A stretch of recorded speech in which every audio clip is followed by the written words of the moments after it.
Welcome to my channel. आज मैं आपको रीजनिंग बेस रिलेटेड कुछ और डिफरेंट क्वेश्चन के बारे में बताने जा रहा हूँ। क्वेश्चन जो है आपका तीनों ऑब्जेक्टिव टाइप से रिलेटेड है, जिसमें आपको कुछ नंबर्स दिए हुए हैं। इन नंबर्स में कुछ रीजनिंग पैटर्न से आपका सवाल सॉल्व होगा। यहाँ पे क्या है, पैटर्न को समझना है, पैटर्न के हिसाब से सवाल को इसका आंसर निकलेगा।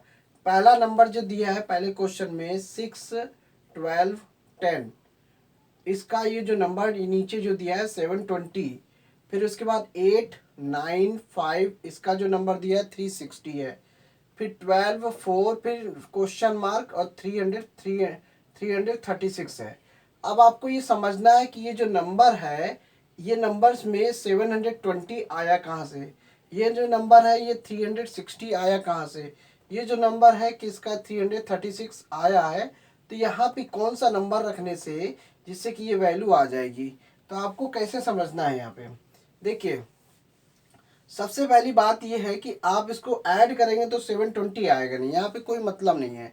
आपको यहाँ पे समझना है कि इसमें कोई भी तरीका आप लगा सकते हैं, चाहे आप प्लस करिए, चाहे मल्टीप्लाई करिए, चाहे डिवाइड करिए, कोई भी पैटर्न आप लगा सकते हो। बस आपको देखना है कि नंबरों के पैटर्न को समझना है कि ये नंबर, इन नंबर के पैटर्न में कौन सा सिचुएशन में ये नंबर 720 आया है। फिर उसी सिचुएशन के हिसाब से ये नंबर आपका उसी सिचुएशन में आना चाहिए। जिस पैटर्न पे ये आया है उसी पैटर्न से ये वाला भी होना चाहिए, तब जाके इसमें ये रूल्स लगेगा। क्योंकि सेम पैटर्न होगा तभी ये रूल्स लगेगा, अदरवाइज नहीं लगेगा।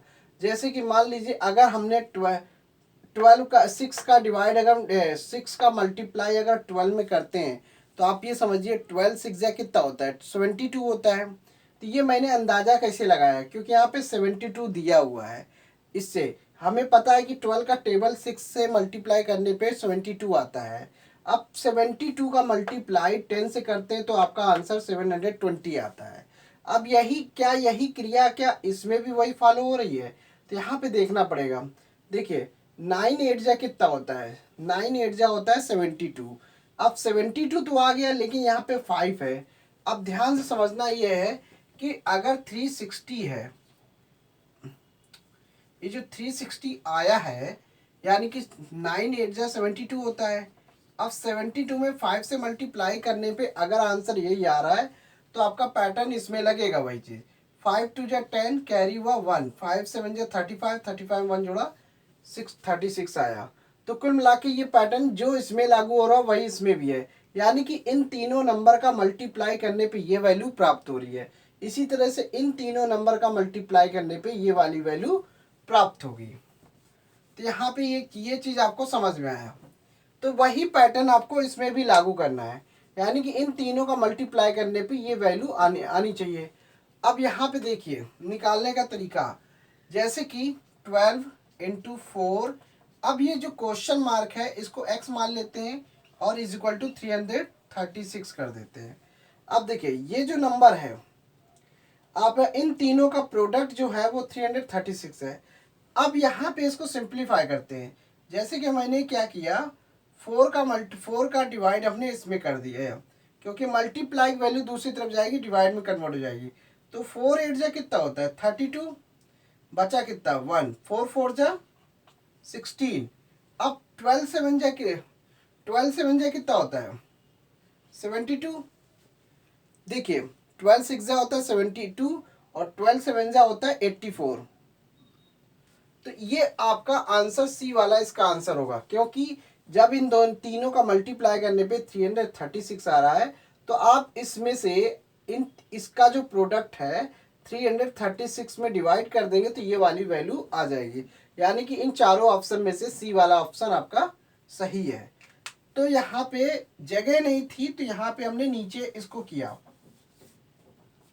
ये थोड़ा सा रफली वर्क होता है जो आपको साइड में करना होता है। अब यहाँ पे ये जो पैटर्न को समझना है, इस तरीके से पैटर्न दिया है, वाई शेप में पैटर्न दिया है, जिसमें 46 दिया है, 22 दिया और रिजल्ट आपका नीचे 24 दिया है। दूसरे वाले में 69 है, 42 है और रिजल्ट आपका 27 दिया है। इधर 79 है, 39 38 है, रिजल्ट आपका क्वेश्चन मार्क दिया है। चार ऑप्शन दिया है, 40 41 31 51 दिया है। अब आप यहाँ पे देखिए, ऐड करने पे तो 24 आएगा नहीं, इन दोनों को ऐड करते हैं तो 24 आएगा नहीं, लेकिन यहाँ पे अगर हम इन दोनों को माइनस कर देते तो देखिए क्या आता है, 6 में 2 माइनस करते तो 4 आएगा, 4 में 2 माइनस करेंगे तो 2 आया। यानी कि ये पैटर्न देखिए, इन दोनों को माइनस करने पे वैल्यू नीचे वाली प्राप्त हो रही है। इसी तरह से इन दोनों को माइनस कर देते हैं, 9 में 2 माइनस करेंगे तो 7 आएगा, 6 में 4 माइनस करेंगे तो 2 आया। तो यानी कि ये इसमें लॉजिक जो है ये माइनस वाला लग रहा है, और इसमें क्या लग रहा था, मल्टीप्लाई वाला लग रहा था। यहाँ पे 9 में से 8 गया, बचेगा 1, 7 में 3 गया, कितना बचा, 7 में 3 गया, बचा 4। इसलिए आपका इस क्वेश्चन मार्क की जगह पे 41 वैल्यू आएगी, यानी कि आपका बी ऑप्शन सही है। तो ये चीज़ आपका है। आप इसमें देखिए हमने माइनस करके इसकी वैल्यू रिजल्ट निकाला, इसमें क्या था, आपस में इनका मल्टीप्लाई हो रहा था। तो जब मल्टीप्लाई हो रहा था रिजल्ट आपका नीचे वाला प्राप्त हो रहा था, इसका मल्टीप्लाई करने पे रिजल्ट आपका ये प्राप्त हो रहा था। ये चीज़ आपको इस वाले में हो रहा था, इसमें माइनस करने पे हो रहा था। अब इसको थोड़ा सा हम डिलीट कर देते हैं, यहाँ पे इतना मिटा देते हैं। अब यहाँ पे फिगर दिया हुआ है, which number is common to all the 3 geometrical figure. यहाँ पे 3 फिगर दिया हुआ है, पहला एक सर्किल के फॉर्म में है, दूसरा रेक्टेंगल के फॉर्म में, तीसरा ट्राइंगल शेप में। क्वेश्चन में ये बोल रहा है कि इनमें से कौन सा ऐसा नंबर है जो कॉमन है, यानी कि 3 ज्योमेट्रिकल फिगर, तीनों ज्योमेट्रिकल फिगर में एक ऐसा नंबर है जो तीनों में कॉमन है। तो ऑप्शन में दिया 4, 5, 7, 6। तो यहाँ पे हमें देखिए जो नंबर दिया है आपको समझना है। देखिए ये 3 हो नहीं सकता क्योंकि ये रेक्टेंगल शेप में है, 5 आपका नहीं हो सकता क्योंकि ये रेक्टेंगल और सर्किल के बीच में आ रहा है, 4 जो है ये सर्किल और ट्राइंगल के बीच में आ रहा है, 2 जो है ये केवल ट्राइंगल के शेप में है, 9 जो है ये भी रेक्टेंगल के शेप में आ रहा है, 8 जो है ये ट्राइंगल के शेप में है, और 7 जो है ये ट्राइंगल और रेक्टेंगल के बीच में है। अब आपका बचा क्या, 6 नंबर बचा। केवल 6 ऐसा नंबर है जो ट्राइंगल के शेप में भी है, सर्किल के शेप में भी है और रेक्टेंगल के शेप में भी है।